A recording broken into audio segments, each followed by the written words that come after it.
Hello everyone and welcome back to my channel. আজকে ছিল অন্নপ্রাশনের নিমন্ত্রণ আর এবং সেটার উপরে আজকে ফুড ব্লগ। তো প্রথমে আমি নিয়েছিলাম কোল্ড ড্রিঙ্ক। আর গরমের দিনে কোল্ড ড্রিঙ্ক কার না ভালো লাগে খেতে বলো। তো বেশ সিপ নিয়ে নিচ্ছিলাম।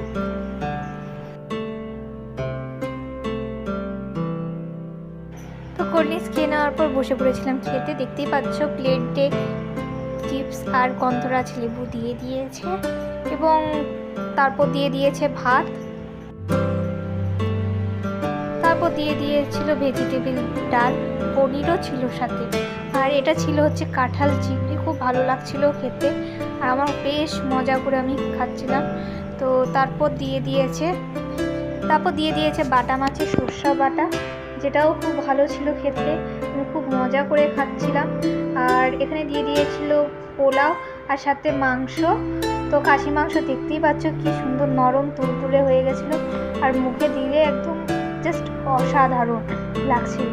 ব্যাস তারপর ছিল চাটনি, লেবু, একটা ছিল লাল মিষ্টি আর ছিল রসগোল্লা। ব্যাস খাওয়া তো হয়ে গেছে। ভিডিওটা যদি ভালো লাগে তাহলে প্লিজ লাইক, শেয়ার, কমেন্ট এবং সাবস্ক্রাইব করে দিও। হচ্ছে নেক্সট ভিডিও।